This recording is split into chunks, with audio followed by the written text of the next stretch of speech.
தென்னிந்தியாவின் கிழக்கு கடலோரத்தில் அமைந்துள்ள ஒரு அழகிய கடற்கரை நகரம். அங்கு வசிப்பவர்களும் வருகை தருபவர்களும் கடலோரம் வீசும் காற்றை அனுபவிக்க கடற்கரை சாலையில் நடப்பதை விரும்புகின்றனர். ஆனால் ஒரு காலத்தில் புதுச்சேரியின் கடலோரத்தில் இப்போது உள்ள அழகற்ற கற்பாறை சுவருக்கு பதிலாக அழகான விசாலமான கடற்கரை இருந்தது பலருக்கும் தெரியாது. அந்த கடற்கரைக்கு என்ன ஆனது? அது ஏன் மறைந்து போனது? இதற்கான பதில்களை அறிய முதலில் கடற்கரைகள் இயற்கையால் எப்படி உருவாக்கப்பட்டு பராமரிக்கப்படுகின்றன என்பதை நாம் தெரிந்து கொள்ள வேண்டும். உண்மை என்னவென்றால், நாட்டின் உட்பகுதியிலிருந்து நதிகள் கொண்டு வரும் மணலால் இந்தியாவின் பெரும்பாலான கடற்கரைகள் உருவாக்கப்படுகின்றன. ஒவ்வொரு ஆண்டும் சுமார் 100 கோடி டன்கள் வண்டல் இந்திய கடற்கரையோரத்தில் தள்ளப்படுகிறது.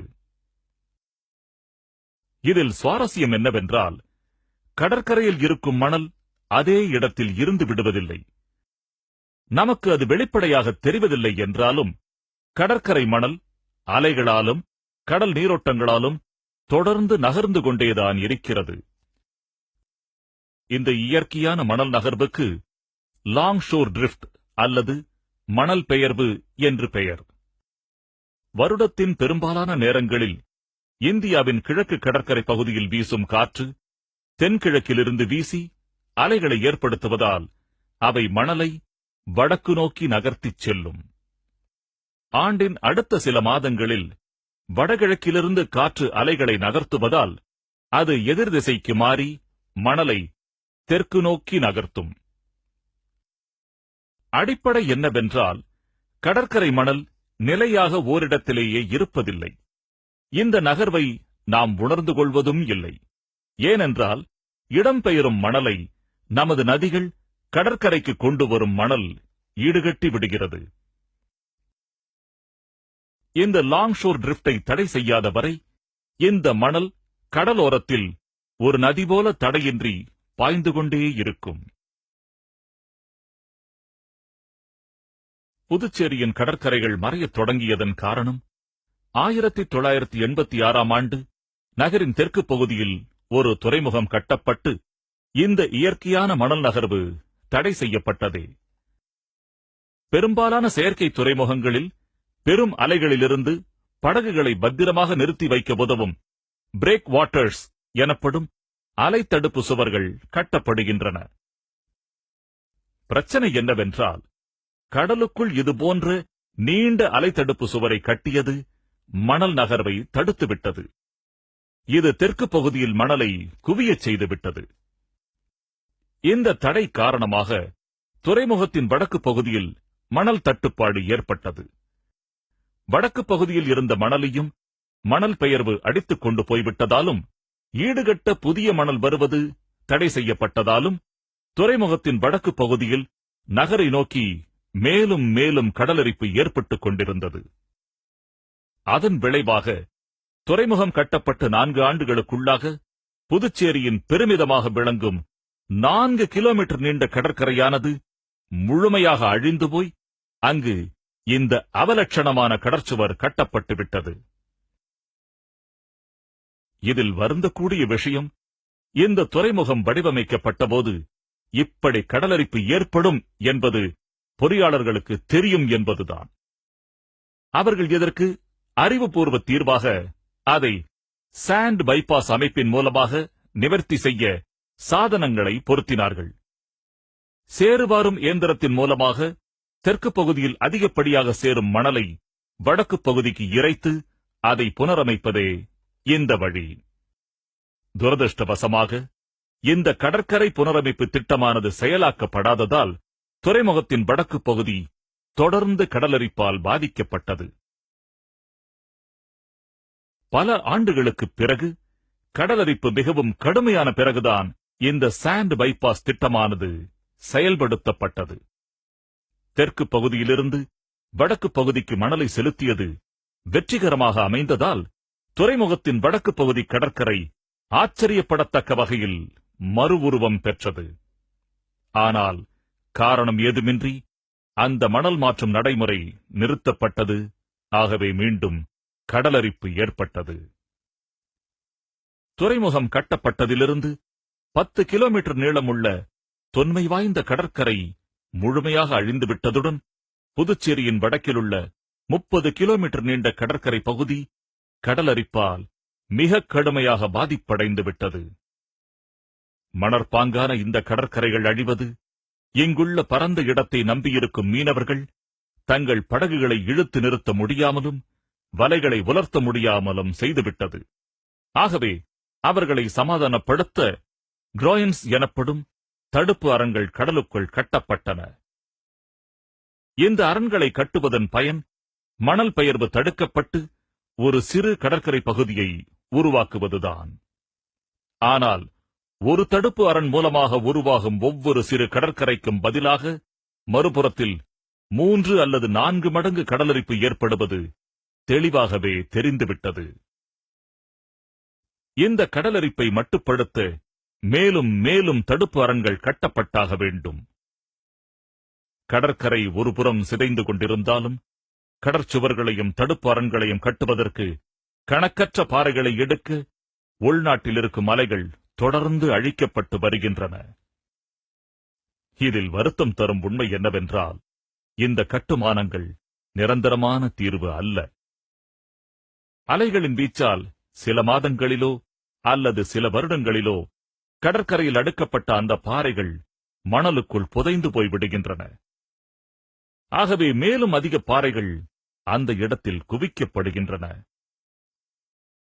இது ஒப்பந்தக்காரர்களை பொறுத்தவரை கொள்ளை லாபம். ஆனால் பொதுமக்களின் பணத்திற்கோ மிக பெரும் நஷ்டம். ஆச்சரியப்படும் வகையில் கடலரிப்பால் அழிந்து வரும் கடற்கரைகளின் மிக பெரும் மதிப்பை பற்றி யாருக்கும் அக்கறை இருப்பதாக தெரியவில்லை. கடற்கரையோர மனை வர்த்தகம் என்பது உலகெங்கும் மிக மதிப்பு வாய்ந்தது. இந்தியாவும் அதற்கு விதிவிலக்கல்ல. கடற்கரைகள் சுற்றுலா தொழிலை ஈர்க்கக்கூடியவை. உள்ளூர் பொருளாதாரத்திற்கும் வாழ்வாதாரத்திற்கும் மிக பெரும் ஊக்கத்தை அளிக்கக்கூடியவை.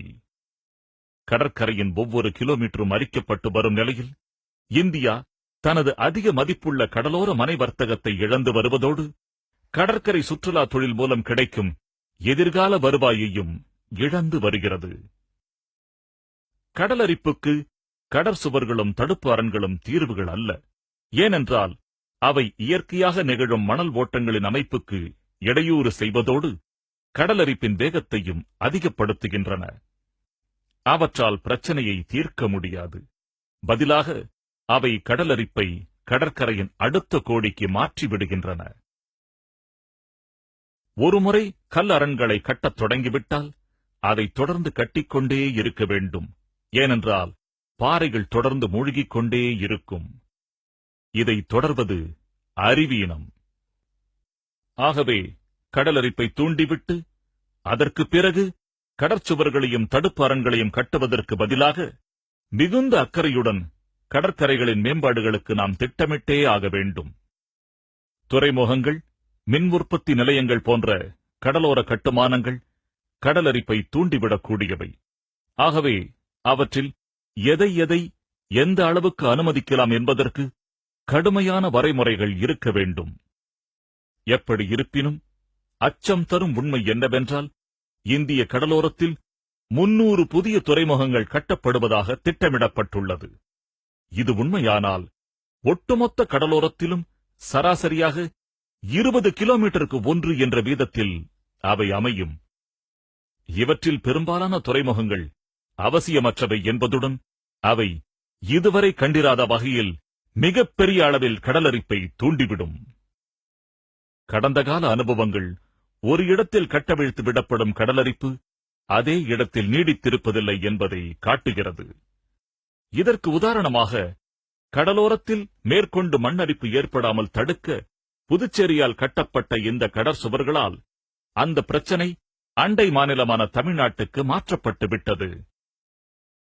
இதை எதிர்பார்த்திராத புதுச்சேரி தமிழ்நாடு எல்லையில் அமைந்திருக்கும் கோட்டக்குப்பம் கிராமம் 3 மாதங்களுக்குள் மிக பயங்கரமான கடலரிப்பால் பாதிக்கப்பட்டது. இதன் விளைவாக கோட்டக்குப்பத்திலும் மற்ற கடலோர கிராமங்களிலும் தமிழ்நாடு கடற்சுவர்களை கட்டியது. அத்துடன் எதிர்காலத்தில் இன்னும் பலவற்றை கட்ட திட்டமிட்டுள்ளது. இந்த நாசம் விளைவிக்கும் கடற்சுவர் கட்டும் நடவடிக்கைகள் மட்டும் நிறுத்தப்படவில்லை என்றால் அது நம் மாநிலத்தின் வடக்கு பகுதிகளை மட்டும் பாதிப்பதோடு நில்லாமல் அண்டை மாநிலமான ஆந்திர பிரதேசத்தின் கடலோர பகுதிக்கும் இந்த கடலரிப்பை கொண்டு சென்றுவிடும். விஞ்ஞான பூர்வமாகவும் அறிவுபூர்வமாகவும் இந்த மனித நடவடிக்கைகளால் ஏற்படுத்தப்படும் கடலரிப்பு தடுக்கப்படாவிட்டால் ஒட்டுமொத்த இந்திய கடலோர பகுதிகளையும் அது நாசம் செய்துவிடும். மணற்பாங்கான கடற்கரைகள் எல்லா குடிமக்களுக்கும் உரிமையான விலைமதிப்பற்ற பொதுச் சொத்து.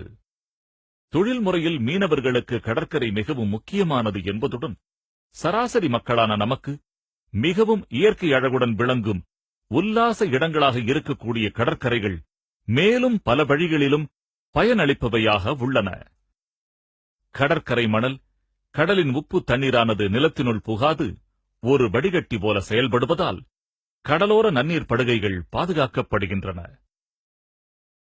சூறாவளிகள், சுனாமி என்னும் ஆழிப்பேரலைகள் ஆகியவை ஏற்படும் பொழுது அவற்றின் சீற்றத்தால் நாம் பாதிக்கப்படாதவாறு கடற்கரைகள் அவற்றின் தாக்குதல் வேகத்தை குறைக்கின்றன. தொலைதூர இடங்களிலிருந்து இடம் மாறி வரும் பறவைகளுக்கு அவை தங்கும் இடத்தை அளிப்பதுடன் அழியும் நிலையில் உள்ள கடலாமைகளுக்கு முட்டையிடுவதற்கு ஏற்ற இடத்தையும் அளிக்கின்றன. இடையூறு ஏற்படுத்தாமல் விட்டால் கடலும் மணலும் ஒருங்கிணைந்து செயல்பட்டு ஒரு சமச்சீர் நிலையை பராமரித்துக் கொண்டிருக்கும். இன்று நமது நடவடிக்கைகளால் நாம் மணலின் இயற்கையான நகர்வு அமைப்பை பாதித்து அதை மாற்றி அந்த சமச்சீர் நிலையை சீர்குலைத்து விட்டோம். ஆகவே மணல் அரிப்புக்கு கடலை குறை கூறாமல் நாம் இழைத்த தவறுக்கு நாமே பொறுப்பேற்றுக் கொள்ள வேண்டும். இந்திய கடலோரங்களில் புற்றுநோயைப் போன்ற இந்த கடலரிப்பு ஏற்படுவதை போக்க ஒரே வழி அவற்றை தடுப்பதுதான். மானிட நடவடிக்கையால் ஏற்படும் கடலரிப்பின் மூல காரணங்களான அதிக எண்ணிக்கையில் துறைமுகங்களையும் கடலோர கட்டுமானங்களையும் அமைப்பதை கண்டிப்புடன் ஒரு கட்டுக்குள் வைப்பது மிகவும் முக்கியமானது. துறைமுகமோ அல்லது அதுபோன்ற ஒரு மேம்பாடோ ஏற்படுத்துவதை தவிர்க்க முடியாத இடத்தில் கடலரிப்பின் பாதிப்பை குறைக்க ஒரு சாண்ட் பைபாஸ் சிஸ்டம் அல்லது மணல் மாற்று அமைப்பை உருவாக்குவதை சட்டமாக்க வேண்டும். தன் மணல் மாற்ற செயல்முறையையும் கடற்கரையை புனரமைக்கும் நடவடிக்கைகளையும் புதுச்சேரி விடாப்பிடியாக தொடர்ந்திருந்தால் இன்று அங்கு ஒரு அழகான கடற்கரை இருந்திருக்கும். கடந்த கால தவறுகளிலிருந்து நாம் கவனமாக பாடம் கற்றுக்கொள்ள வேண்டியது மிக அவசியம். அதில் தவறிவிட்டால் மணல் அரிப்பு ஏற்பட்டு இந்தியாவின் மீதமுள்ள பெருமை வாய்ந்த கடற்கரைகள் அழிந்து விடுவதுடன் அந்த இடங்களில் பாறை குவியல்கள் மட்டுமே மீதமாக இருக்கும். இன்று புதுச்சேரி குழந்தைகள் ஒரு கடற்கரையை காண விரும்பினால் அதற்கு இன்னொரு மாநிலத்திற்கு பயணம் செய்ய வேண்டிய நிலை ஏற்பட்டுள்ளது. அதிர்ஷ்டவசமாக அழிந்து போன சில கடற்கரை பகுதிகளையாவது மீட்டெடுக்க அர்ப்பணிப்புள்ள சில முயற்சிகள் மேற்கொள்ளப்பட்டு வருகின்றன. ஆனால் இந்தியாவின் கடலோரத்தில் இருந்து அரித்து அழிக்கப்பட்ட மற்ற பல கடற்கரைகள் விஷயத்தில் என்ன செய்வது?